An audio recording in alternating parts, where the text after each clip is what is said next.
Hi, I'm Charlotte and this is Time Mama Tries to Read, and I am back after 2 weeks of being ill, like not just a little bit ill, but like properly ill, and in not being able to get out of bed. It was just a cold, it wasn't flu. I think a lot of people might have confused it with flu, and in the old days I might have too, but I didn't have a temperature. I just probably just didn't have any energy and it was horrendous, and I was not making good decisions during the illness. My head was, as they say here, in the shed, and I did things like I put a brand new jar of quite expensive Manuka honey through a 40-degree wash by accident. Obviously, I didn't intend to do it. 1 minute it was in my kitchen, and somehow the next 3 hours later I opened the washing machine and it pops out. Thankfully it was plastic. For once in my life I was glad that something came in a plastic bottle, although I have no idea what it's done to the quality of the Manuka. Nobody else on Google has done that, so if you guys know, that would be amazing. But I've learned some lessons that you do get better quicker if you don't do silly household chores like that, because you're not well enough. And also, I kind of feel there's a lesson there as someone who says that they're vegan and then buys Manuka honey when they're not well and thinks that it's, you know, it's okay because I'm using it for the health benefits. Well, there's, you know, clearly the bees knew and they found a way to get me back. So I have done some reading, but I haven't been able to vlog and I haven't been able to even watch anything. So I have no idea what anyone else is doing. I have read a couple of books that are about mental health. So I've read Sarah Wilson's First We Make the Beast Beautiful, and I've read Lost Connections by Johann. But I'm actually going to do a separate video for these because they've churned up some quite intense questions, and I just feel it wouldn't do them justice unless I gave it a full video. So I'm pop them over. One that was much lighter, which was what I read during the height of being ill, was Sue Perkins' Spectacles, a memoir. So I think I said this before, Sue Perkins is a British comedian, and I think in the US you would just know her for the Bake Off, for her part of Mel and Sue in the British Bake Off. I don't really watch the Bake Off, well, I don't watch the Bake Off, and I don't really know anything about Mel and Sue, but I do love biographies about comedians. I think because they're both funny by their nature, but they're also just massively intelligent. You know, comedians are often, I mean, you've got to be quite smart to make up these sorts of jokes, but they're usually quite self-conscious and self-aware because of, you know, I mean, there is the sort of, I suppose it's a bit of a cliche, but the idea of the sort of depressed comedian, you know, I think in order to be that sort of person, you're riding on a lot of people liking you and applauding you, and you're trying to please people in a very obvious way, in a way that maybe acting isn't quite as obvious, although it's obviously the same sort of thing. So I kind of like the perspective of these comedians that I've been reading. By the way, if you hear a click, it's because I've exchanged my fan heater for an oil heater because it's absolutely freezing in here and I would not have been able to film without a heater on. So I do apologise. I love this book, in short. Absolutely loved it. I thought she was brilliant. I thought the stories she told were very, you know, really quite deep. You know, she talks about relationships, she talks about a little bit about when she came out as gay, but it doesn't feature massively in the biography because, and I think, not to say that it's a bad thing if it did, but her experience of it wasn't such that it needed to feature a great deal. So there's more space given to her first real true love, who she doesn't stay with, and it's, you know, and a lot of time is given to the loss of her dog. So things like that I really, really loved. The dynamic in her family, the way they're a classic sort of British family that love each other but don't say it. You know, I come from a family just like that, but I've not carried that on with my son. I tell him I love him like 100 times a day. So it's quite weird, and she talks about that being quite weird as well. I just loved it, and she was just hilarious. Like, you know, it's one of those things that it's again, another cliche of reading on the bus and people looking at you weird because you're laughing. So I annoyed everyone around me by reading that. My buddy reads are going, I would say, adequately well, considering the fact that I haven't really been myself. So I'm reading Hannah Coulter by Wendell, and I'm reading this with Kate Howe. I haven't even messaged her yet about how I'm doing with it, so I'll have to get on with that before I release this video. I've read part 1 I think there must be 3 parts. Usually there's 3, but maybe there are only 2. And so far it is just delightful and deep, and just, it's a slow read. It proper slows you down. You really feel like you're sitting there listening to Hannah Coulter tell you this story of what happened to her. And so far part 1 is about her first marriage and how that ended, and it's about the war. I mean, there's what's really struck me, I think, is just how I can't believe a man wrote this. And I know that sounds really offensive to men, but I've read a lot of men in my early part of my reading life, and I think a lot of you have mentioned this in comments and in other videos I've watched. And then I just suddenly, a few years ago, was like, well, I'm sick of that. I'm going to start reading women now. And then I realised there was a whole world of things that I could relate to. So to come back to men, and in fact a lot of the books I'm reading now are actually by men, is quite surprising to find that there's this writer who is deeply sympathetic, you know, even describing childbirth and nursing. I think he kind of gets that right as well.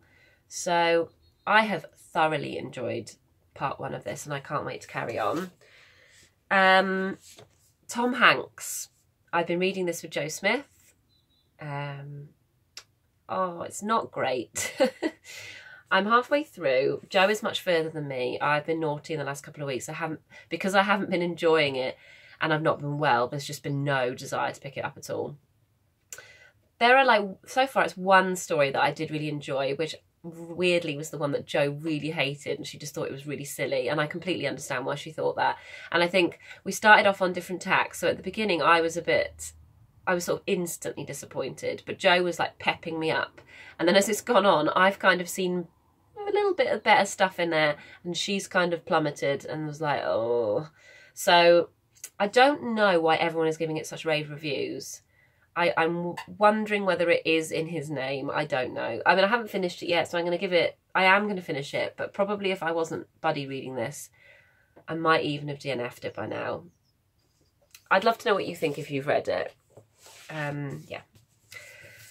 The other buddy read, War and Peace, and thank God I'm not doing this as a read-along, because how disappointed would you guys have been that I literally have done no vlogging about this whatsoever. So we were on week... have we done 3 weeks? 7, 4, oh no, we're on 4 weeks. So we're at the end of course we are, it's the end of January. And I have more or less kept up. It was a bit of a blip last week where I couldn't read it, but I've more or less kept up. And it kind of feels like a dent has been made, you know? Like I didn't expect to see progress in just month 1. But I mean, it is a 12th of the way through, obviously. But it just feels nice to have this chunk of writing done. I'm really enjoying it. There is obviously a style to it that takes a while to get into. I'm really shocked at how funny it is. There's some proper laugh out loud stuff going on. The observations he has over people's characters are astounding. They're just, even minor characters, he gives them a voice. He gives them something unusual. If he obviously envisions them sitting a certain way or feeling a certain thing at a dinner party, he relates that to you, even if then you don't ever hear of them again. I just found that quite amazing. The descriptions of women are a little bit annoying. They're described as kittens and cats, mostly. There is one woman in there, I'm going to struggle to find her name for you now, but she's really brash, and she's a sort of high society lady. She's very rich. Can't find her at all now. Oh yeah, love her. So I've written love her, so that must be the bit. She is Maria Dmitrievna. Yeah, and she's great. And there are a couple of other characters that are quite cool as well, but mostly I'm in it for the narrative at the minute. And I am glad, I feel like I'm going to do it. So we've got a clear aim. We read 7 chapters on a Sunday. You can, if you want to join in, there's definitely time, because I would say it's taken me maybe less than an hour to read each of the 7 chapters. So that's 4 odd hours, which you could do of an afternoon or split over a couple of days, and you'd be well caught up. So what we're doing, me, Shan of Shani Reads, Joe Smith, and Doris is sort of hanging in there in our Voxer chats, waiting for us to catch up with her. We're doing 7 chapters on a Sunday. Shan is doing them with wine and a candle. Not sure about the wine, just because it's really confusing to keep up. I'm just doing them, boom, just getting them out of the way, having a cup of tea, doing them, and then writing loads of notes, and then we're having a little chat. So it definitely is the way to go, I think. Sometimes we're all saying to each other, oh, shouldn't we just read it a bit quicker because we feel caught in the moment? But I think this is a way of ensuring we actually finish. And the last book I've read this month, I read yesterday, and that's Daughter of Her Father's Eyes by Mary M. Talbot and Bryan Talbot. I feel like this was nominated for the Booker last year. I can't actually remember, or the year before. I think that's why this is one I know. Tell me if I'm wrong. It's gorgeous. It's a graphic novel. Find a nice page. Well, they're all nice, but it's a graphic novel, and follows the lives of two women. So one is the daughter of the Joycean scholar James S. Atherton, and her name is Mary Talbot, which is obviously the right. So it's biographical of I'm not talking right. It's a biography of her life. And then the other is James Joyce's daughter. What is her name? Lucia. And they're sort of intermixed in between. So you've got Mary's account told by her and her husband Bryan Talbot, who is the illustrator. And it's really great because Mary interrupts sometimes and puts a little note down the bottom and says that Bryan's drawn something wrong. So I love that. It felt like a real sort of, I don't know, it felt like you were in conversation. And then when Bryan and Mary meet, he's drawn her very, very well. She's not always happy. And he's communicated so much through the drawings. Like there's a drawing toward, oh, this I've fallen over. There's a drawing of when she has her first child and when she has two.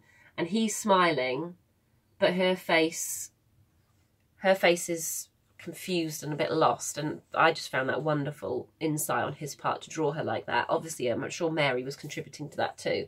And then Lucia, I had no idea that James Joyce's daughter had such a tragic life, that she was this incredible dancer with an enormous gift, and her parents, neither of them saw any value in it whatsoever, and she ended up in asylums, spent the rest of her life in an asylum. I just found that so tragic. I want to read a biography of hers now. It really kind of made me want to pick up all my James Joyces and just chuck them on the fire because I was so mad at him. Yeah, when I read stuff like that about, I mean, her mother was to blame as well, but about men sort of stamping on someone else's creativity like that. Oh, yeah. So, those are the things I've read. Now, the other thing I was going to say was, I had loads of comments about my plans of the year. So one of my plans was that I wanted to read 100 books. I'd read, was it 58? Something like that. I can't remember now. I'm taking that back. It's silly. Why would I aim to read loads of books? I just want to read good books. So I'm taking that back. I'm not going to aim to read 100. But I have been doing this unhaul thing. And I know this must be very boring if you're the sort of person who loves their library and doesn't want to let it go. This is the difference. Before you tune out, this is the difference. I bought books for 10 years and didn't read them because I had my PhD to do and then I had my son. So I've got 10 years worth of purchases, worth of dreams that I had. You know, I wanted to buy time really, but what I ended up buying was books because I couldn't, you know, you can't buy time. So I've got 10 years of backlog and it's really depressing to see them because I kind of, well, I know, I've done the maths. It'll take me at least 8 years to read them if I buy nothing else. And I kind of find that sad. You know, yes, I'd love it if we suddenly now got isolated here in this house and I had 8 years worth of books to read. That would be awesome. But there's going to be new books coming out all the time. And I also feel that just realistically, I'm never going to read all of the backlist because there's going to be something that draws my eye. The other thing I really liked was that, so for example, with this book, I got this from the library. I was excited to read it. I got it home and I read it. And there's no greater feeling than wanting to buy something, going out and buying it and reading it and doing it all in like the same 48 hours. And I just haven't had that for so long. So I need to, I just feel like I need to reduce my backlist in order to really love my books. And I also watched a really great video, which I cannot remember the name of the vlogger, although she's huge. It might be Christy Reeds. I'll find the video and I'll link it. She only owns 4 books. And whilst I would never want to be like that, and she says, you don't need to be like me, I really valued what she had to say. So I've done some maths, and I'm going to end with some maths. So I have actually counted all the books I own, which I've never done before, and it is way less than I thought. So I got rid of at least 100 on the weekend. I took them down to the charity shop, but I must have been doing a way better job and doing this far more frequently, because I actually only own 1,073 books. And I honestly thought it was closer to 2. So I've done way better than I thought getting rid of books. And I would love to always have 1,000. They look perfect on my shelves. There's no reason to get rid of any space-wise. But I want them to be 1,000 books that I've either read and loved, or... well, that's kind of it, actually. So I've read, out of those, can I just, you know, for my own sense of like pride, I've read a lot more books than this in my lifetime. But if I read a book and I don't think I'm going to read it again, I do instantly give it away. And I read a lot of books from the library, and I read a lot of books in my PhD that were also library books. So I'm just putting it out there. I've read a lot more than this. But of the books I own, sorry, excuse me, I've read 263. So that's 25%, almost exactly 25%. So I'm quite pleased with that. Again, I was expecting it to be far less.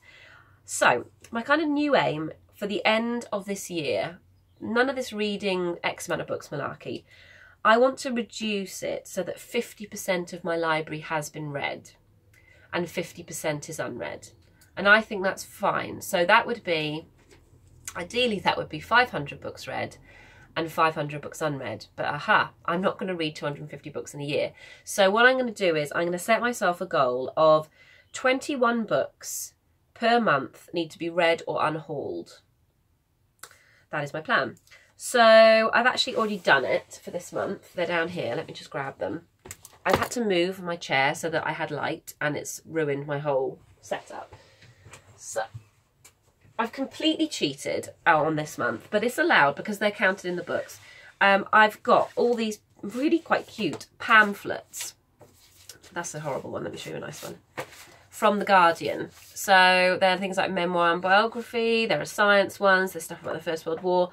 I've still got hundreds of these, but I've kept, no, that's not true. I've got maybe 50, but I've kept the ones I liked and I've gotten rid of these. So they're part of the unhaul. I know it's cheeky, but it's my thing, so I can do it. And I only have to find 16, I think, because I've read 6.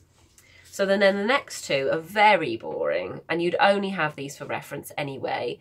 But I have more or less read this cover to cover. I've got Taking Charge of Your Fertility, which, I mean, I don't know if I've ever said this on here. Yeah, I don't think I have. But I suffered from infertility for years before I conceived Idris. And I still don't know how we conceived him. I've got no idea why it worked. We were due to have IVF.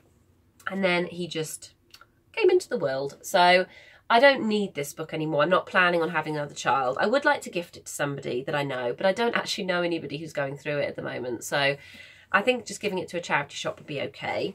And actually, if you are struggling with infertility yourself, this is an awesome book. And actually, it's a really good book if you're just trying to go natural on the way you can use it to have a baby, and you can use it to not have a baby, if you see what I mean. It's really interesting. I kind of feel like every woman should read it, and I learned loads.